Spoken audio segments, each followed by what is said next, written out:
Hello everyone welcome to मेहनती बच्चे this is साक्षी अग्रवाल ਅੱਜ ਆਪਾਂ ਬਹੁਤ ਹੀ ਇੰਪੋਰਟੈਂਟ ਚੀਜ਼ ਡਿਸਕਸ ਕਰਨ ਜਾ ਰਹੇ ਹਾਂ। ਅੱਜ ਆਪਾਂ ਅਲੱਗ-ਅਲੱਗ ਇਨਵਾਇਰਨਮੈਂਟ ਦੇ ਨਾਲ ਰਿਲੇਟਡ ਜਿਹੜੀ ਕਨਵੈਨਸ਼ਨਸ ਹੈ ਜਾਂ ਜਿਹੜੇ ਪ੍ਰੋਟੋਕਾਲਸ ਹੈ ਉਹਨਾਂ ਬਾਰੇ ਡਿਸਕਸ ਕਰਾਂਗੇ। ਓਕੇ ਸੋ ਸਭ ਤੋਂ ਪਹਿਲਾਂ ਆਪਾਂ ਦੇਖਦੇ ਹਾਂ ਕਿ ਇਹਨਾਂ ਸਾਰਿਆਂ ਦੇ ਵਿੱਚ ਕੀ ਡਿਫਰੈਂਸ ਹੈ ਤਾਂ ਕਿ ਤੁਹਾਨੂੰ ਪਤਾ ਲੱਗ ਜਾਵੇ ਵੀ ਪ੍ਰੋਟੋਕਾਲ ਦਾ ਮਤਲਬ ਕੀ ਹੁੰਦਾ ਹੈ, ट्रीटी का मतलब की होंगे, कन्वेंशन का मतलब की होंगे। सो प्रोटोकॉल एग्रीमेंट होंगे जोड़े कि डिप्लोमैटिक नैगोशिएटर्स बनाते हैं तो साइन करते हैं किस बेसिस पे कि एक फाइनल कन्वेंशन या ट्रीटी वो उपर बनाई जाए। ठीक है, जी ट्रीटी है ये हो सकता है कि काफ़ी साल पूरी ना हो, बट जिमें आप कहने सपोज करो कोई भी चीज़ है आप कहने जिमें आर्मी के कुछ प्रोटोकॉल्स होंगे हैं। प्रोटोकॉल्स में अगर तुम आसान शब्दों समझना है तो प्रोटोकॉल्स का मतलब की हो गया रूल्स। ठीक है, उस तो बाद सैकेंड है ट्रीटी एक एग्रीमेंट होंगे जिथे पार्टीज नैगोशिएट करती हैं कि आप एक कॉमन ग्राउंड के उपर पहुँचांगे, जो भी अपने विच डिसएग्रीमेंट्स हैं, जो भी अपने विच कन्फ्लिक्ट्स हैं उन्होंने सारे आप हटा के एक कॉमन कनकलूजन पर पहुँचांगे। ठीक है, इनू लॉ मेकिंग अथॉरिटी जी होंगी है गवर्नमेंट की वो द्वारा रेटिफाई किया जाता है, जिदे रिप्रजेंटेटिव ने उन्होंने साइन किया होंगे। ओके, उस तो बाद नैक्सट है कन्वेंशन है जी इन्वायरमेंट मीटिंग की तरह, मतलब अलग अलग नेशन तो रिप्रजेंटेटिव्स आते हैं तो उन्होंने एक मीटिंग होंगी है। वो मीटिंग जी है वो की होंगे एक जर्नल एग्रीमेंट होंगे वो एक्शनस का जोड़े कि लैनगे किसी स्पैसीफिक टॉपिक पर, उन्होंने आप की बोलेंगे कन्वेंशन। ओके, हुण टॉपिक वैटलैंड्स के उपर हो सकता है, जिमें अगर आप गल करिए रामसर कन्वेंशन की है कि अलग अलग इंटरनैशनल कंट्रीज़ हैं जड़ियाँ, ठीक है, उधर रिप्रजेंटेटिव्स आए, उन्होंने मिल के इन्वायरमेंट के उपर गल की तो उन्होंने सोचा कि असी ये एग्रीमेंट कर रहे इन्वायरमेंट रिलेटिड तो असी ये एक्शनस लवांगे। ओके, उस तो बाद नैक्सट सब तो पहला देखो रामसर कन्वेंशन। जी रामसर कन्वेंशन है 1971 दे विच रामसर जो कि ईरानियन सिटी है, ओके, उहदे विच इहनू साइन किया गया तो one of the oldest inter government accord है प्रिजर्व करने के लिए वैटलैंड्स नूं। इहनू कन्वेंशन ऑन वैटलैंड्स भी बोलते हैं। वैसे आप रामसर कन्वेंशन बारे रामसर साइट्स बारे डिटेल च डिस्कस कर चुके हैं, बट क्योंकि आप कन्वेंशनस वाला टॉपिक कर रहे हैं तो करके मैंने इन्हू इनकलूड किया। ਇਹਦਾ मेन एम क्या डेवलप तो मेनटेन करना इंटरनैशनल नैटवर्क वैटलैंड का जोड़े कि इंपॉर्टेंट है ग्लोबल बायोलॉजिकल डाइवर्सिटी की कंजरवेशन के लिए तो सस्टेन करने के लिए ह्यूमन लाइफ नूं इकोसिस्टम कंपोनेंट प्रोसैसिस ते बैनीफिट्स नूं मेनटेन करके वैटलैंड नूं रामसर साइट डिक्लेयर किया जाता है जिन्होंने इस कन्वेंशन के अंडर प्रोटैक्शन दी गई होवे। जिहड़ा रामसर सैक्रेटरीएट है वो कित्थे है? Gland Switzerland. World wetland day कदों मनाते हैं? 2 फरवरी, बिकॉज उस दिन 1971 दे विच ये जिहड़ी कन्वेंशन उन्होंने साइन किया गया। ओके, जिहड़ी कन्वेंशन है ये वैटलैंड की ब्रॉड डेफिनेशन का यूज़ किया जाता है। ये सारे lake, river, underground aquifer, swamp, marshes, wet grassland, peatland, oasis, estuaries, deltas, mangrove, coastal areas, coral reef, जिन्हें भी ह्यूमन मेड साइट्स है जिमें fish pond, rice paddies, reservoirs, salt pans, ये सब इंक्लूड ने। ओके, जो भी एक कन्वेंशन कोई भी पार्टी साइन करती है तो डेजिग्नेट करते हैं कि असी एक एटलीस्ट वैटलैंड साइट में इंक्लूड करांगे list of wetland of international importance दे विच, that is as a Ramsar site. उस तो बाद नैक्सट है मॉन्ट्रिक्स रिकॉर्ड। सो ये मैं तुहानूं दस्सिया सी कि ये रामसर साइट्स आ जांदियां ने जिहड़ियां कि बहुत ज़्यादा खस्ता हालत च होण। ठीक है, ICU वाली एग्जाम्पल दी सी, सो ही है इनू मेनटेन किया जाता है as a part of Ramsar list. ठीक है, 2 वैटलैंड्स है इंडिया के जो कि अंदर है कियोलादियो नैशनल पार्क राजस्थान तो लोकटक लेक मणिपुर, वो दोनों ये इंक्लूडिड है। चिलिका लेक जो उड़ीसा के है उन्हें ये पहला रखा गया सी बट लेटर ऑन रिमूव कर दिता गया। उस तो बाद नैक्सट है United Nation conference on human environment जी कित्थे हुई? स्टॉकहोम जो 1972 दे विच। सो देखो इनू स्टॉकहोम कन्वेंशन भी बोलते हैं। किहड़ी convention United Nation conference on human environment इनू फस्ट डैक्लेरेशन से इंटरनैशनल प्रोटैक्शन दी इन्वायरमेंट दे नाल रिलेटिड ये कॉन्फ्रेंस दे विच जिहड़ा स्टॉकहोम डैक्लेरेशन है ये 26 प्रिंसीपल्स हैं। जिहड़े प्रिंसीपल ने वो एक इंटरनैशनल पॉलिसी है जिहड़ी वो प्रोवाइड करते हैं ताकि प्रोटैक्शन ते इंप्रूवमेंट होवे इन्वायरमेंट दी। यूनाइटेड नेशन इन्वायरमेंट प्रोग्राम ने एस्टैबलिश किया UNGA ने स्टॉकहोम कॉन्फ्रेंस दे विच। ठीक है, जिहड़ा ये प्रोग्राम है जनेवा दे विच 1972 दे विच होया। ओके, सो जनेवा दे विच हो याद रखियो तो ये की गल की गई कि इंटरनैशनल प्रोटैक्शन करनी इन्वायरमेंट की। उस तो बाद नैक्सट है convention on migratory species 1979 that is born convention. Convention है जिहड़ी conservation of migratory species of wild animal, इनू बॉर्न कन्वेंशन भी बोलते हैं। ਇਹਦਾ मेन एम की है कंजर्व करना टेरिस्ट्रीयल मैरीन ते एवियन माइग्रेटरी स्पीशीज़ ਨੂੰ पूरी ਉਹਨਾਂ ਦੀ रेंज ਦੇ ਵਿੱਚ।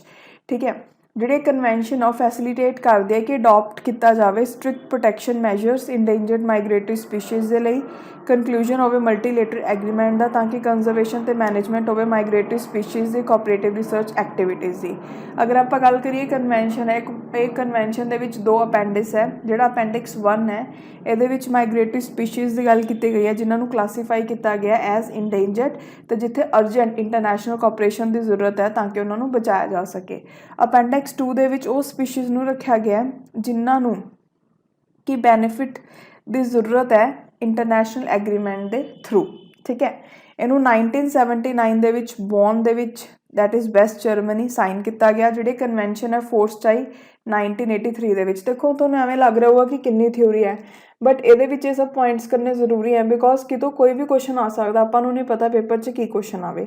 बट एक चीज़ मैं ਤੁਹਾਨੂੰ ਜ਼ਰੂਰ कहना ਚਾਹੂੰਗੀ, ਜਿਹੜਾ ਤੁਸੀਂ मेन चीज़ याद रखनी है, एक ਤਾਂ ਹੈੱਡਕੁਆਟਰਸ ਜਿੱਥੇ ਗੱਲ ਕੀਤੀ ਗਈ ਹੈ, ਇੱਕ ਤੁਸੀਂ मेन चीज़ ਇਹ याद रखनी है कि ਕਿਹੜੇ ईयर ਦੇ ਵਿੱਚ ਹੋਈ, ਕਿਉਂਕਿ ਕਈ ਵਾਰ ਪੁੱਛ ਲੈਂਦੇ ਨੇ ਉਹ। ਤੇ ਨੈਕਸਟ ਤੁਸੀਂ ਇਹ ਗੱਲ याद रखनी है कि ਉਹ ਕਿਹਦੇ ਨਾਲ ਰਿਲੇਟਿਡ है। ठीक है, मेन चीज़ जी है वो किहदे नाल रिलेटेड है, ये याद रखना है। ओके, अगर आप सितंबर 2020 की गल करिए 131 मैंबर स्टेट्स है जिहड़े उन्होंने साइन किया है कन्वेंशन नूं। ठीक है, मैरीन टर्टल, सिबेरियन डुगोंग ये पार्ट है conservation they under this convention जिहड़े कि इंडिया नाल रिलेटेड है। उस तो बाद CMS COP 13 इंडिया ने होस्ट किया 13 कॉन्फ्रेंस ऑफ पार्टी ਕਿਹੜੀ ਕਨਵੈਨਸ਼ਨ ਤੇ on CMS that is conservation of migratory species of wild animal. ਹੁਣ CMS ਦੀ ਤੁਹਾਨੂੰ ਫੁੱਲ ਫਾਰਮ ਪਤਾ ਹੋਣੀ ਚਾਹੀਦੀ ਹੈ, ਇੰਪੋਰਟੈਂਟ ਹੈ।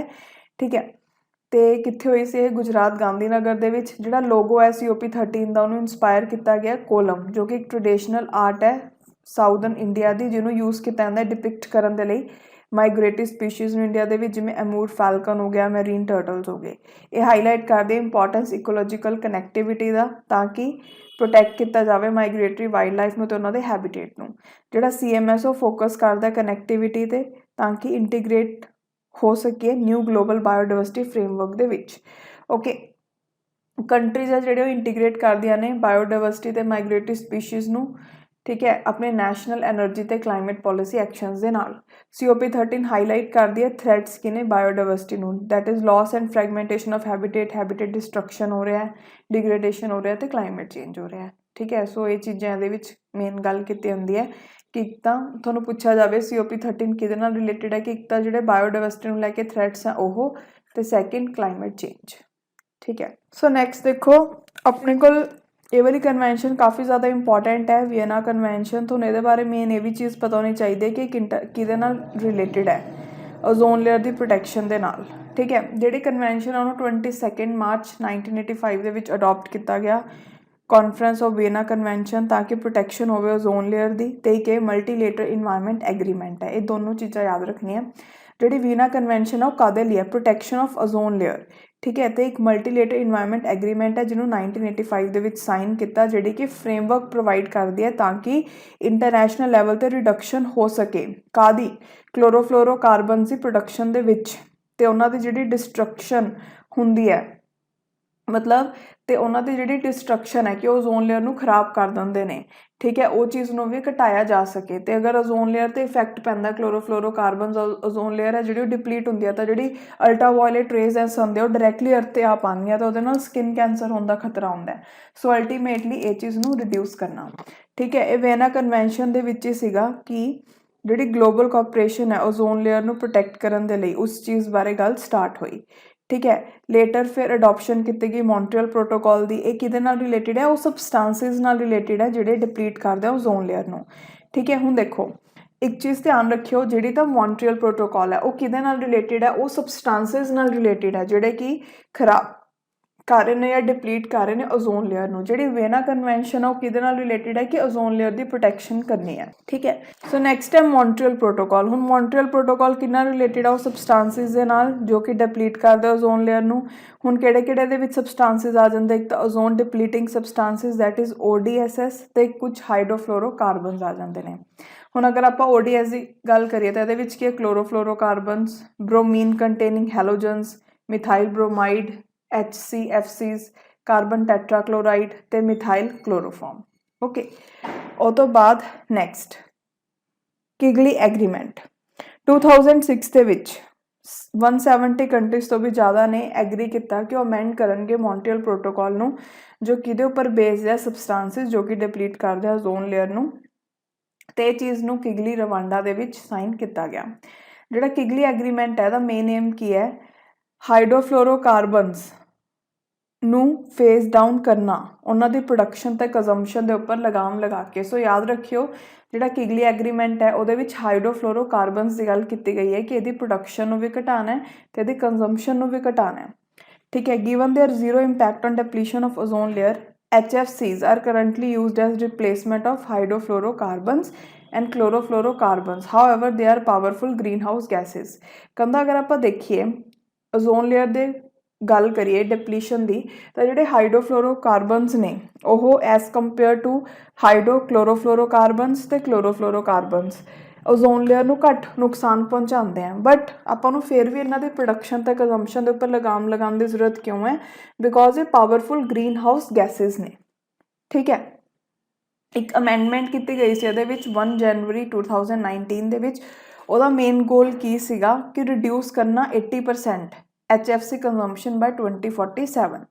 ਜਿਹੜਾ ਇਹਦਾ ਇੰਪੈਕਟ ਹੈ ਅਮੈਂਡਮੈਂਟ ਦਾ ਉਹ ਕੀ ਹੈ, 0.5 degree Celsius increase global temperature ਦੇ ਵਿੱਚ ਸੈਂਚੁਰੀ ਦੇ ਐਂਡ ਤੱਕ ਘਟਾਉਣਾ, ਕਿ ਇਹ ਚੀਜ਼ ਨਾ ਹੋਵੇ। ਠੀਕ ਹੈ, ਅਗਰ ਟੈਂਪਰੇਚਰ ਇਨਕਰੀਜ਼ ਹੋਊਗਾ ਤਾਂ ਅਲਟੀਮੇਟਲੀ ਉਹ ਨਾਲ ਗਲੋਬਲ ਵਾਰਮਿੰਗ ਆਉਂਦੀ ਹੈ।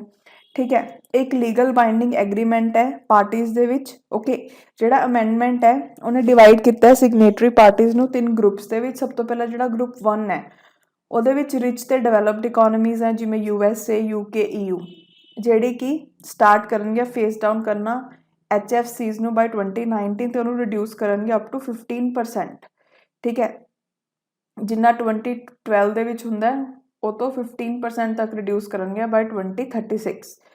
ਗਰੁੱਪ 2 ਦੇ ਵਿੱਚ ਐਮਰਜਿੰਗ ਇਕੋਨਮੀਜ਼ ਹੈ, ਜਿਵੇਂ ਚਾਈਨਾ, ਬ੍ਰਾਜ਼ੀਲ, ਕੁਝ ਅਫਰੀਕਨ ਕੰਟਰੀਜ਼ ਜਿਹੜੀਆਂ ਸਟਾਰਟ ਕਰਨਗੀਆਂ ਫੇਸ ਡਾਊਨ ਬਾਈ 2014, ਤੇ ਉਹ 2021 ਦੇ ਵਿੱਚ ਜਿੰਨਾ ਲੈਵਲ ਹੈ HFCs ਦਾ ਉਹਨੂੰ 20% ਨਾਲ ਰਿਡਿਊਸ ਕਰਨਗੀਆਂ ਬਾਈ 2045। ਉਹ ਤੋਂ ਬਾਅਦ ਗਰੁੱਪ 3 ਦੇ ਵਿੱਚ ਡਿਵੈਲਪਿੰਗ ਇਕੋਨਮੀਜ਼ ਹੈ ਤੇ ਹੌਟੈਸਟ ਕਲਾਈਮੇਟ ਕੰਟਰੀਜ਼ ਹੈ, ਜਿਵੇਂ India, Pakistan, Iran, Saudi Arabia. ਇਹ ਸਟਾਰਟ ਕਰਨਗੇ ਫੇਸ ਡਾਊਨ ਕਰਨਾ HFCs ਨੂੰ ਬਾਈ 2028 ਤੇ ਰਿਡਿਊਸ ਕਰਨਗੇ ਉਹਨੂੰ 15% ਕਿੰਨੇ ਦਾ, 2024-26 ਦਾ ਟਿਲ 2047। ਓਕੇ, ਤੇ ਇਹਦੇ ਵਿੱਚ ਪੀਰੀਓਡਿਕ ਰਿਵਿਊ ਵੀ ਲਿੱਤਾ ਜਾਊਗਾ ਅਲਟਰਨੇਟਿਵ ਟੈਕਨੋਲੋਜੀ ਦੇ ਪ੍ਰੋਡਕਟ ਦਾ, ਤਾਂ ਕਿ ਐਨਰਜੀ ਐਫੀਸ਼ੀਐਂਸੀ ਰਹੇ ਤੇ ਸੇਫਟੀ ਸਟੈਂਡਰਡਸ ਬਣੇ ਰਹਿਣ। ਓਕੇ, ਤੇ ਕਿਹਦੇ ਦੁਆਰਾ ਲਿੱਤਾ ਜਾਊਗਾ, technology and agreement assessment panel, that is TEEP ਦੇ ਦੁਆਰਾ।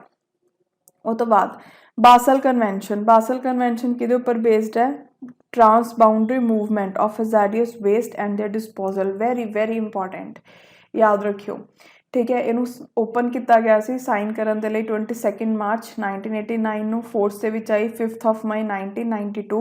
187 ਪਾਰਟੀਜ਼ ਸੀ ਇਹਦੇ ਵਿੱਚ। ਹੇਥੀ ਤੇ ਯੂਨਾਈਟਿਡ ਸਟੇਟਸ ਨੇ ਸਾਈਨ ਕੀਤੀ ਸੀ ਕਨਵੈਨਸ਼ਨ, ਬਟ ਰੈਟੀਫਾਈ ਨਹੀਂ ਕੀਤੀ।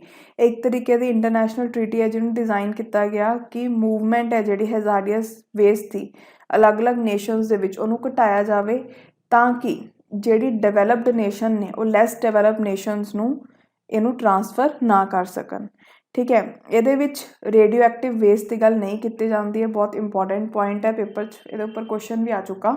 ਓਕੇ, ਜਿਹੜੀ ਕਨਵੈਨਸ਼ਨ ਹੈ ਇਹਦਾ ਇਹ ਵੀ ਮੇਨ ਮਕਸਦ ਹੈ ਕਿ ਜਿਹੜਾ ਅਮਾਊਂਟ ਤੇ ਟੌਕਸਿਸਿਟੀ ਹੈ ਵੇਸਟ ਜੋ ਜਨਰੇਟ ਹੁੰਦਾ ਉਹਨੂੰ ਵੀ ਘਟਾਉਣਾ, ਤਾਂ ਕਿ ਇਨਵਾਇਰਮੈਂਟਲੀ ਸਾਊਂਡ ਮੈਨੇਜਮੈਂਟ ਹੋ ਸਕੇ ਤੇ ਅਸਿਸਟ ਕਰਨਾ LDS ਨੂੰ ਇਨਵਾਇਰਮੈਂਟਲੀ ਸਾਊਂਡ ਮੈਨੇਜਮੈਂਟ ਦੇ ਲਈ ਹੈਜ਼ਰਡੀਅਸ ਤੇ ਅਦਰ ਵੇਸਟ ਦੀ ਜੋ ਕਿ ਉਹ ਜਨਰੇਟ ਕਰਦੇ ਆ। LDCs ਮਤਲਬ ਲੈਸ ਡਿਵੈਲਪ ਕੰਟਰੀਜ਼। ਠੀਕ ਹੈ, ਤਾਂ ਕਿ ਉਹ ਆਪਣੇ ਜਿਹੜੇ ਹੈਜ਼ਾਰਡੀਅਸ ਵੇਸਟ ਹੈ ਉਹਨੂੰ ਅੱਛੇ ਤਰੀਕੇ ਨਾਲ ਮੈਨੇਜ ਕਰ ਪਾਉਣ। ਓਕੇ, ਇੱਕ ਵਧੀਆ ਤਰੀਕੇ ਦੇ ਨਾਲ। ਹੁਣ ਇਹਦੇ ਵਿੱਚ ਕਿਹੜੇ ਕਿਹੜੇ ਵੇਸਟ ਦੀ ਗੱਲ ਕੀਤੀ ਜਾਂਦੀ ਹੈ ਇਹ ਚੀਜ਼ ਯਾਦ ਰੱਖਿਓ, biomedical and health care waste, used oils, used lead acid batteries, persistent organic pollutant waste that is POP, polychlorinated biphenyl that is PCBs, thousands of chemical waste ਜੋ ਕਿ ਜਨਰੇਟ ਹੁੰਦੇ ਇੰਡਸਟਰੀਜ਼ ਤੇ ਅਦਰ ਕੰਜ਼ਿਊਮਰਸ ਦੇ ਦੁਆਰਾ। ठीक है, जिहड़ी convention है लीगली बाइंडिंग नहीं है मैंबर कंट्रीज के उपर, बहुत इंपॉर्टेंट कन्वेंशन है, याद रखियो। उस तो बाद रॉटरडम कन्वेंशन, ठीक है, ये किहदे उपर बेस्ड है, on prior informed consent procedure for certain hazardous chemical and pesticides in international trade. इनू साइन किया गया सी 1998 दे विच। एक मल्टी लेटरल ट्रीटी है ताकि प्रमोट किया जाए shared responsibility in relation to importation of hazardous chemical, तो इनू इफैक्टिव किया गया 2004 तो। ये सारे पैसटीसाइड्स ते इंडस्ट्रीयल कैमिकल्स इनवॉल्व हैं जिन्होंने बैन किया गया या जिहड़े कि रिस्ट्रिक्ट किए गए हैं हैल्थ ते इन्वायरमेंट रीजनस के करके पार्टीज़ के द्वारा, ठीक है। जिहड़ी एक कन्वेंशन है ये क्रिएट करदे लीगल बाइंडिंग ऑबलीगेशन ताकि प्रायर इनफॉर्म कंसेंट प्रोसीजर नूं पूरा किया जाए। ये देखो बेसिकली की है कि अगर एक कंट्री ने किसी दूसरी कंट्री दे विच कैमिकल या पैसटीसाइड्स हैं जिहड़े वो एक्सपोर्ट करने ने, ठीक है, जो कि हैजारियस हैं, तो दूसरी कंट्री नूं पहली कंट्री तो इजाज़त लैनी पऊगी। ओके, उस तो बाद नैक्सट है Stockholm convention on POPs. Stockholm convention जिहड़ी है वो किहदे नाल रिलेटेड है, किहदे उपर है, पीओपीज़। पीओपीज़ मतलब परसिस्टेंट ऑर्गैनिक पॉल्यूटेंट, एक तरीके की इंटरनेशनल इन्वायरमेंट ट्रीटी है जिन्हों कि 2001 दे विच साइन किया गया तो 2004 तो इफैक्टिव हुई। इसका मेन एम की है, एलिमीनेट करना तो रिस्ट्रिक्ट करना प्रोडक्शन तो यूज़ परसिस्टेंट ऑर्गैनिक पॉल्यूटेंट्स का। ओके, हुण परसिस्टेंट ऑर्गैनिक पॉल्यूटेंट्स की होंदे हैं, ये ऑर्गैनिक कैमिकल सबसटांस है जिहड़े कि फिजिकल तो कैमिकल प्रॉपर्टीज़ पोजैस करते हैं ऐसियां कि अगर आप उन्होंने एटमोसफेयर या इन्वायरमेंट दे विच छड्ड दईए तो वो एज इट इज़ रहणगे, उन्होंने डिग्रेडेशन नहीं किया जा सकता, काफ़ी साल तक एवें ही रहणगे। परसिस्टेंट ऑर्गैनिक पॉल्यूटेंट्स की होंदे आपां उन्हां बारे पढ़ते हैं। सो ऐसे सबसटांस होंदे हैं जिहड़े कि एज इट इज़ रहिंदे हैं, मतलब वो डिग्रेड नहीं होंदे, ठीक है। ये डिस्ट्रीब्यूट हो जाते हैं इन्वायरमेंट दे विच as a result of natural processes जिवें कि सॉइल वाटर तो एयर दे विच एक्यूमुलेट हो जाते हैं फैटी टिश्यूज़ दे विच और लिविंग ऑर्गैनिज्म दी जिवें कि ह्यूमनस वगैरह ने, तो आपां नूं हायर कंसनट्रेशन च मिलते हैं ये फूड चेन दे विच, ठीक है। सो याद रखियो कि जिहड़ी Stockholm convention of persistent organic pollutant के उपर बेस्ड है। उस तो बाद नैक्सट है United Nation conference on environment and development, that is earth summit 1992, very important. हुण देखो स्टॉकहोम डैक्लेरेशन जो कि 1972 दे विच होई, उहदी कॉन्ट्रीब्यूशन दे विच ही ते नाल नैरोबी डैक्लेरेशन, इहदे बारे भी आपां पढ़ांगे जो 1982 दे विच होई। उस तो बाद एक थर्ड डैक्लेरेशन हुई जो कि रियो दी जनादियो दे विच होई ब्राज़ील दे विच 1992 दे विच, ठीक है। सो इनू रियो डैक्लेरेशन भी बोलते हैं तो इनू 150 कंट्रीज़ ने अटेंड किया, सो इनू अर्थ समिट भी बोलते हैं। ये डिस्कस करती है ग्लोबल तो इन्वायरमेंट प्रॉब्लम वाइडली, ठीक है। बिगेस्ट इंटरनेशनल कन्वेंशन कॉन्फ्रेंस है पूरे हिस्टरी दे विच इंटरनेशनल रिलेशन दे, तो इनू पार्लीमेंट ऑफ प्लैनेट भी बोलते हैं। ओके, याद रखियो एक बार पेपर क्वेश्चन आया सीगा कि अर्थ समिट किनू बोलते हैं, United Nation conference on environment and development 1992, ठीक है।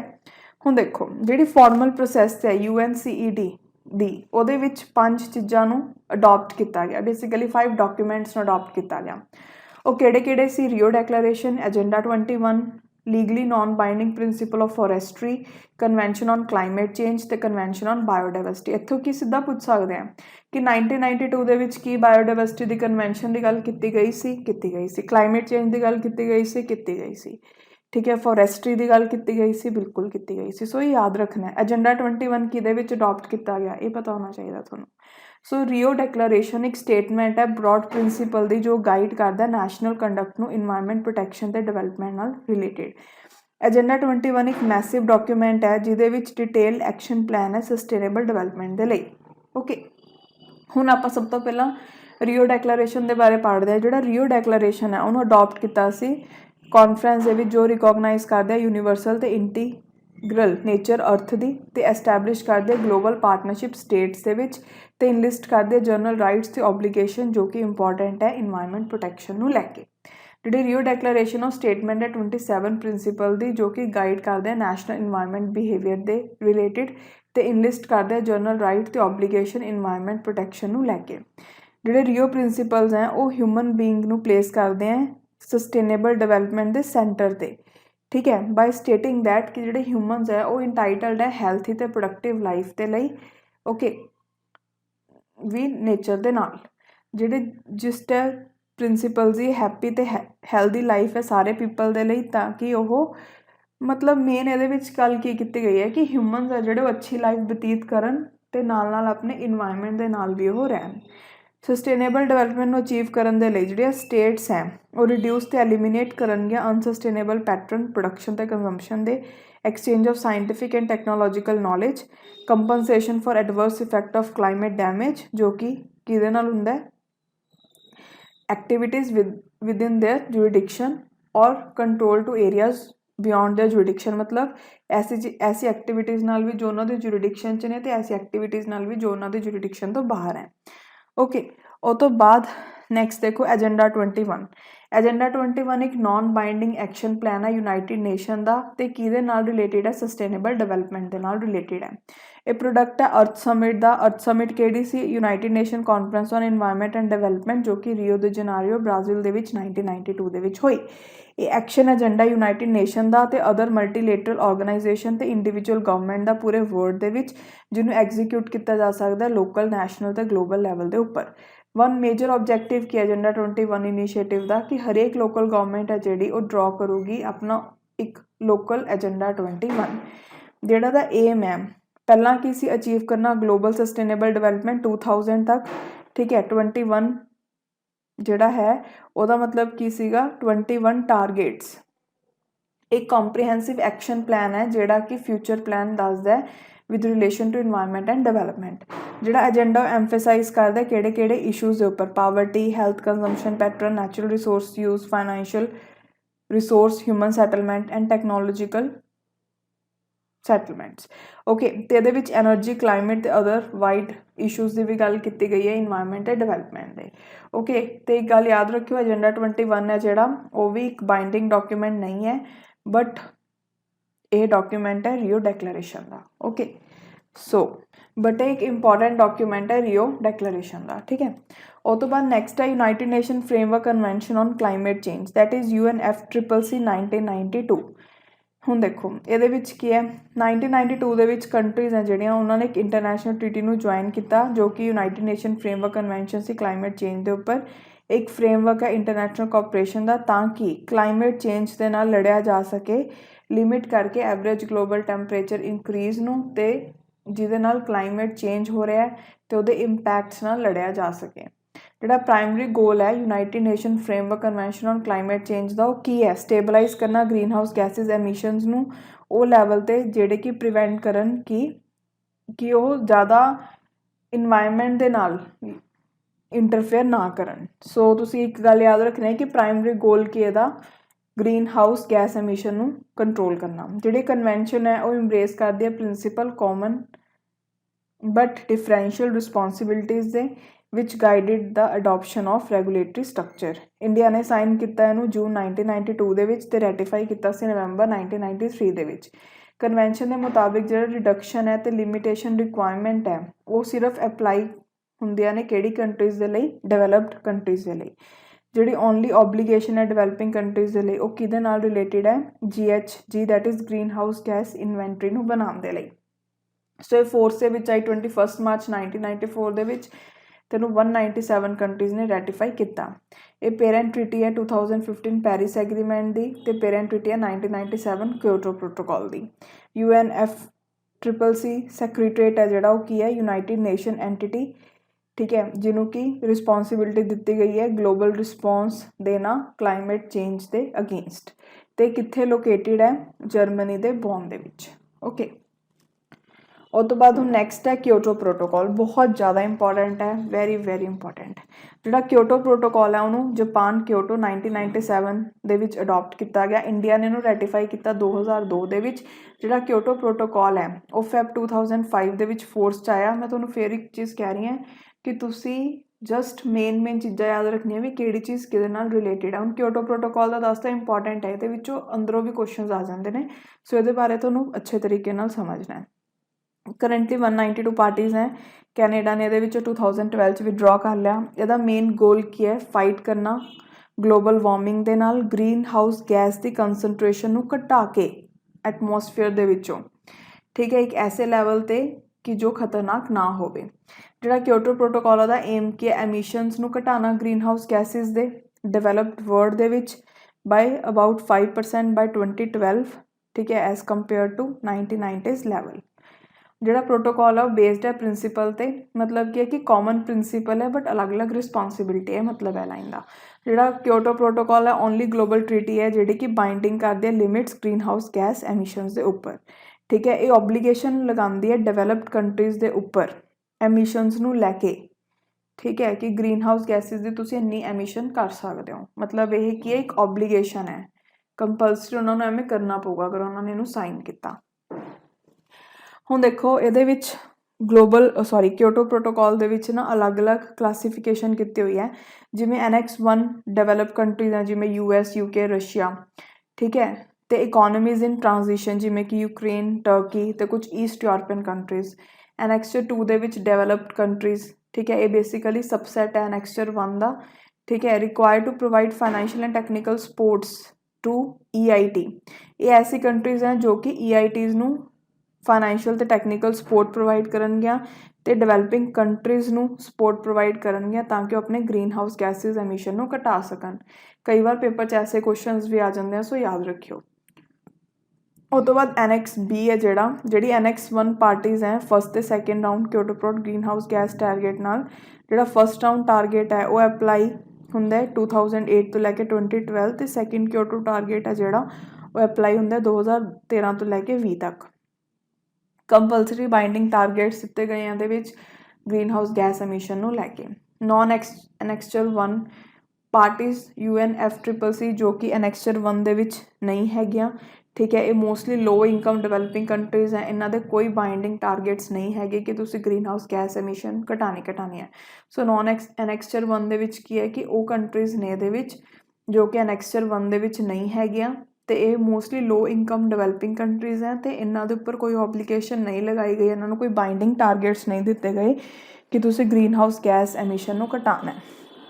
ਉਹ ਤੋਂ ਬਾਅਦ ਨੈਕਸਟ ਹੈ LDCs, that is least develop countries, ਇਹਨਾਂ ਨੂੰ ਵੀ ਕੋਈ ਬਾਈਂਡਿੰਗ ਟਾਰਗੇਟਸ ਨਹੀਂ ਦਿੱਤੇ ਗਏ।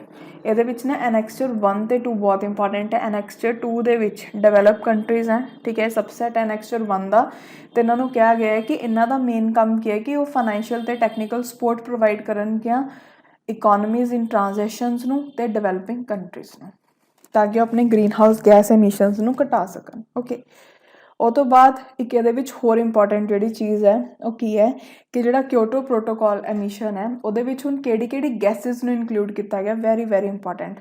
Carbon dioxide, methane, nitrous oxide, sulphur hexafluoride, groups of hydrofluorocarbon ਅਤੇ groups of perfluorocarbon, very important. ਇਹ 6 ਦੇ 6 ਨਾਮ ਤੁਸੀਂ ਯਾਦ ਰੱਖਣੇ ਕਿ ਇਹਦੇ ਵਿੱਚ ਕਿਹਦੀ ਗੱਲ ਕੀਤੀ ਗਈ ਹੈ। ਉਹ ਤੋਂ ਬਾਅਦ ਨੈਕਸਟ ਨੂੰ ਆਪਾਂ ਪੜ੍ਹਦੇ ਹਾਂ ਕਾਰਬਨ ਕ੍ਰੈਡਿਟ। ਜਿਹੜਾ ਕਾਰਬਨ ਕ੍ਰੈਡਿਟ ਹੈ ਉਹਨੂੰ ਕਾਰਬਨ ਆਫਸੈਟ ਵੀ ਬੋਲਦੇ ਆ। ਇਹ ਬੇਸਿਕਲੀ ਕੀ ਹੈ, ਟ੍ਰੇਡੇਬਲ ਸਰਟੀਫਿਕੇਟ ਹੈ, ਠੀਕ ਹੈ, ਜਾਂ ਟ੍ਰੇਡੇਬਲ ਪਰਮਿਟਸ ਹੈ। 1 ਕਾਰਬਨ ਕ੍ਰੈਡਿਟ ਹੈ ਜਿਹੜਾ ਕਿਹਦੇ ਕੋਲ ਹੁੰਦਾ 1 ton of carbon dioxide. Carbon credit ਹੈ ਜਿਹੜੇ ਉਹ ਪਾਰਟ ਹੈ ਅਟੈਂਪਟਸ ਦੇ ਤਾਂ ਕਿ ਗਰੋਥ ਹੈ ਜਿਹੜੀ, ਮਤਲਬ ਕਿਹਦਾ ਪਾਰਟ ਹੈ ਤਾਂ ਕਿ ਜਿਹੜੇ ਗ੍ਰੀਨ ਹਾਊਸ ਗੈਸ ਕੰਸਨਟ੍ਰੇਸ਼ਨ ਹੈ ਉਹਨੂੰ ਘਟਾਇਆ ਜਾ ਸਕੇ, ਠੀਕ ਹੈ। ਕਾਰਬਨ ਕ੍ਰੈਡਿਟ ਜਾਂ ਕਾਰਬਨ ਆਫਸੈਟ ਹੈ ਜਿਹੜਾ ਉਹਨਾਂ ਨੂੰ ਐਕਵਾਇਰ ਕੀਤਾ ਜਾ ਸਕਦਾ ਹੈ ਅਫੋਰੈਸਟੇਸ਼ਨ ਨਾਲ, ਰੀਨਿਊਏਬਲ ਐਨਰਜੀ CO2 ਸਿਕੁਐਸਟ੍ਰੇਸ਼ਨ ਨਾਲ, ਮਿਥੇਨ ਕੈਪਚਰਿੰਗ ਕਰਕੇ, ਜਾਂ ਫਿਰ ਬਾਏ ਕਰਕੇ ਫਰੋਮ ਐਨ ਐਕਸਚੇਂਜ। ਮਤਲਬ ਇਹ ਦੱਸਿਆ ਹੋਇਆ ਇਹਦੇ ਵਿੱਚ ਕਿ ਕਿਵੇਂ ਤੁਹਾਨੂੰ ਕਾਰਬਨ ਕ੍ਰੈਡਿਟਸ ਮਿਲ ਸਕਦੇ ਆ। ਜਿਹੜੀ ਕਾਰਬਨ ਟ੍ਰੇਡਿੰਗ ਹੈ ਉਹ ਜਿਹੜੇ ਐਮਿਸ਼ਨ ਪਰਮਿਟਸ ਦਾ ਐਕਸਚੇਂਜ ਹੁੰਦਾ ਉਹਨੂੰ ਕਿਹਾ ਗਿਆ। ਜਿਹੜਾ ਐਕਸਚੇਂਜ ਹੈ ਉਹ ਇੱਕ ਇਕੋਨਮੀ ਦੇ ਵਿੱਚ ਵੀ ਹੋ ਸਕਦਾ ਜਾਂ ਫਿਰ ਇੰਟਰਨੈਸ਼ਨਲ ਟ੍ਰਾਂਜੈਕਸ਼ਨ ਵੀ ਹੋ ਸਕਦੀ ਹੈ। ਕਾਰਬਨ ਕ੍ਰੈਡਿਟ ਟ੍ਰੇਡਿੰਗ ਮੈਕੈਨਿਜ਼ਮ ਦੇ ਵਿੱਚ ਜਿਹੜੀ ਕੰਟਰੀਜ਼ ਹੈ ਜੋ ਕਿ ਜ਼ਿਆਦਾ ਕਾਰਬਨ ਨੂੰ ਫੈਲਾਉਂਦੀਆਂ ਨੇ, ਠੀਕ ਹੈ, ਦੈਨ ਜੋ ਕੋਟਾ ਦਿੱਤਾ ਹੋਇਆ ਉਹ ਬਾਏ ਕਰ ਸਕਦੀਆਂ ਨੇ ਕਾਰਬਨ ਕ੍ਰੈਡਿਟਸ ਉਹਨਾਂ ਤੋਂ ਜਿਹੜੀ ਕਿ ਲੈਸ ਕਾਰਬਨ ਐਮਿਟ ਕਰਦੀਆਂ ਨੇ, ਠੀਕ ਹੈ। ਹੁਣ ਸਪੋਜ਼ ਕਰੋ ਇੱਕ ਲਿਮਿਟ ਰੱਖੀ ਹੋਈ ਹੈ ਵੀ ਇੰਨਾ ਕਾਰਬਨ ਤੁਸੀਂ ਐਮਿਟ ਇਹ ਤੋਂ ਬਾਅਦ ਨਹੀਂ ਕਰ ਸਕਦੇ, ਬਟ ਕਈ ਕੰਟਰੀਜ਼ ਐਸੀਆਂ ਨੇ ਜਿਹੜਾ ਉਹ ਤੋਂ ਵੱਧ ਐਮਿਟ ਕਰਦੇ ਆ। ਜਿਵੇਂ ਅਗਰ ਆਪਾਂ ਗੱਲ ਕਰੀਏ ਚਾਈਨਾ ਹੈ ਤਾਂ ਉਹ ਕੀ ਕਰਦੇ ਆ, ਉਹ ਐਸੀ ਕੰਟਰੀਜ਼ ਤੋਂ ਕਾਰਬਨ ਕ੍ਰੈਡਿਟਸ ਖਰੀਦ ਲੈਂਦੇ ਨੇ ਜਿਨ੍ਹਾਂ ਨੇ ਘੱਟ ਐਮਿਟ ਕੀਤਾ ਹੁੰਦਾ, ਠੀਕ ਹੈ। ਕਾਰਬਨ ਟ੍ਰੇਡਿੰਗ ਦੇ ਵਿੱਚ 1 credit gives the country or a company right to emit 1 ton of carbon dioxide। Carbon trading ਦੇ ਵਿੱਚ ਜਿਹੜਾ 1 ਕ੍ਰੈਡਿਟ ਹੈ ਉਹ ਇੱਕ ਕੰਟਰੀ ਨੂੰ ਇਹ सहूलत दिंदा है कि वो 1 टन ऑफ कार्बन डाइऑक्साइड ਨੂੰ ਐਮਿਟ ਕਰ ਸਕਦੀ ਹੈ। ਜਿਹੜੀ ਡਿਵੈਲਪਿੰਗ ਨੇਸ਼ਨ ਹੈ ਜਿਵੇਂ ਕਿ ਇੰਡੀਆ, ਉਹ ਸੈਲਰ ਹੈ ਇਹ ਕ੍ਰੈਡਿਟਸ ਦੀ, ਠੀਕ ਹੈ, ਤੇ ਇਹਨਾਂ ਨਾਲ ਮੋਨੇਟਰੀ ਗੇਨਸ ਵੀ ਹੁੰਦੇ ਆ। ਕਾਰਬਨ ਕ੍ਰੈਡਿਟ ਹੈ ਜਿਹੜਾ ਉਹਨਾਂ ਨੂੰ ਟ੍ਰੇਡ ਕੀਤਾ ਜਾਂਦਾ ਹੈ ਕਾਫੀ ਸਾਰੇ ਐਕਸਚੇਂਜਿਸ ਦੇ ਵਿੱਚ ਪੂਰੇ ਵਰਲਡ ਦੇ ਵਿੱਚ। ਮਲਟੀ ਕੋਮੋਡਿਟੀ ਐਕਸਚੇਂਜ ਆਫ ਇੰਡੀਆ ਜਿਹੜੇ ਉਹਨੇ ਲਾਂਚ ਕੀਤਾ ਫਿਊਚਰ, ਜੋ ਕਿ ਕਿਹਦੇ ਨਾਲ ਰਿਲੇਟਿਡ ਹੈ, ਕਾਰਬਨ ਕ੍ਰੈਡਿਟ ਦੀ ਟ੍ਰੇਡਿੰਗ ਦੇ ਨਾਲ। ਇਨ 2009 ਦੇ ਵਿੱਚ ਉਹਨੇ ਇਹ ਚੀਜ਼ ਨੂੰ ਲਾਂਚ ਕੀਤਾ ਸੀ। Okay, so that's all for today. ਬਾਕੀ ਹੋਰ ਜਿਹੜੀ ਕਨਵੈਨਸ਼ਨਸ ਹੈ ਅਤੇ ਪ੍ਰੋਟੋਕੋਲਸ ਹੈ ਉਹ ਆਪਾਂ ਨੈਕਸਟ ਕਲਾਸ 'ਚ ਡਿਸਕਸ ਕਰਾਂਗੇ। ਓਕੇ, ਸੋ ਐਂਡ ਦੇ ਵਿੱਚ ਨਾ ਮੈਂ ਕੋਸ਼ਿਸ਼ ਕਰੂੰਗੀ ਇੱਕ ਚਾਰਟ ਦੇ ਨਾਲ ਵੀ ਤੁਹਾਨੂੰ ਸਾਰਾ ਸਮਝਾਵਾਂ। ਦੇਖੋ ਡਿਟੇਲ 'ਚ ਕਰਵਾਉਣਾ ਵੀ ਜ਼ਰੂਰੀ ਹੈ ਤੁਹਾਨੂੰ, ਤਾਂ ਕਿ ਤੁਹਾਡਾ ਕੁਝ ਛੁੱਟੇ ਨਾ, ਬਟ ਮੈਂ ਜ਼ਰੂਰ ਟਰਾਈ ਕਰੂੰਗੀ ਐਂਡ ਦੇ ਵਿੱਚ ਕਿ ਇੱਕ ਚਾਰਟ ਟਾਈਪ ਵੀ ਤੁਹਾਨੂੰ ਕਰਵਾਵਾਂ, ਤਾਂ ਕਿ ਤੁਸੀਂ ਰਿਵੀਜ਼ਨ ਦੇ ਲਈ ਉਹਨੂੰ ਵੀ ਪੜ੍ਹ ਜਾਓ ਤਾਂ ਇਨਫ ਹੋਵੇ। ਠੀਕ ਹੈ, I will try my best. So ਇਹ ਲੈਕਚਰ ਨੂੰ ਇੱਥੇ ਹੀ ਖ਼ਤਮ ਕਰਦੇ ਹਾਂ, ਮਿਲਦੇ ਹਾਂ ਨੈਕਸਟ ਲੈਕਚਰ ਦੇ ਵਿੱਚ। Thank you so much.